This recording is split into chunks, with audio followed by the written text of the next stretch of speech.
നിങ്ങൾക്ക് ഏറ്റവും ഇഷ്ടമുള്ളവരെ അവരുടെ തെറ്റുകൾക്കിടയിലും നിങ്ങൾ സ്നേഹിക്കുന്നതുപോലെ നിരുപാധികമായി സ്വയം സ്നേഹിക്കുക. ഉറപ്പുള്ളതിനെ ഒഴിവാക്കി ഉറപ്പില്ലാത്തതിൻ്റെ പിറകെ പോകുന്നവർക്ക് നിശ്ചയമായും നഷ്ടം മാത്രമേ സംഭവിക്കൂ.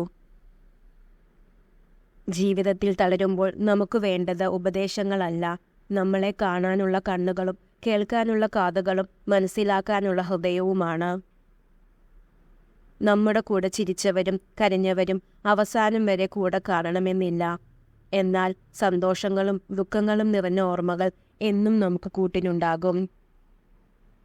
നിങ്ങളുടെ ഏറ്റവും മോശമായ അവസ്ഥയിൽ നിങ്ങളെ ഉപേക്ഷിക്കുന്നവരെ ഒരിക്കലും മറക്കുകയും ക്ഷമിക്കുകയും ചെയ്യരുത്. ആളുകളിൽ ഏറ്റവും മികച്ചത് അന്വേഷിക്കുന്ന മനസ്സും ക്ഷമിക്കുന്ന ഹൃദയവുമുള്ള ഒരാളായിരിക്കുക. എനിക്കെല്ലാം അറിയാമെന്ന ചിന്ത വന്നു തുടങ്ങിയാൽ അവിടെ തുടങ്ങും നമ്മുടെ പരാജയം. വിജയത്തിലേക്ക് മുൻവിധികളില്ലാതെ യാത്ര ചെയ്യുക.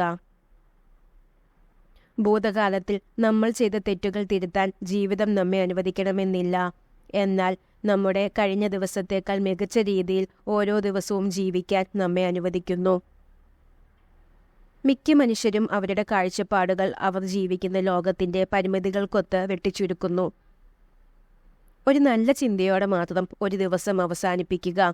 ഇന്നത്തെ ദിവസം മോശമായിരുന്നെങ്കിലും നാളത്തെ ദിവസം നന്നാകുവാൻ അത് നിങ്ങളെ സഹായിക്കും.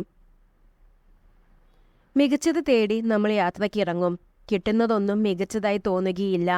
കയ്യിലുള്ളതൊക്കെ തന്നെയായിരുന്നു ഏറ്റവും മികച്ചതെന്ന് തിരിച്ചറിയുമ്പോഴേക്കും കാലം കടന്നുപോയിരിക്കും.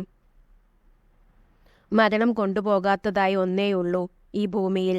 അത് നാം മറ്റുള്ളവർക്ക് നൽകിയ സ്നേഹവും ഒരു പിടി നല്ല ഓർമ്മകളുമാണ്. ആരെയും സംസാരിക്കാൻ വേണ്ടി നിർബന്ധിക്കരുത്. ഇഷ്ടമുള്ളവർ നമ്മുടെ കൂടെ കാണും, ഇല്ലാത്തവർ പോകേണ്ടവരാണ്. പിടിച്ചു വാങ്ങുന്ന ഒന്നിനും വില കാണില്ല. ഒരു സ്ത്രീ നിങ്ങളോട് സംസാരിക്കുമ്പോൾ അവളുടെ മുടിയിൽ ഇടയ്ക്കിടയ്ക്ക് തൊടുന്നുണ്ടെങ്കിൽ അവൾ നിങ്ങളെ സ്നേഹിക്കുന്നു, നിങ്ങളുടെ ശ്രദ്ധ കിട്ടാൻ ശ്രമിക്കുന്നു എന്നാണ് അർത്ഥം.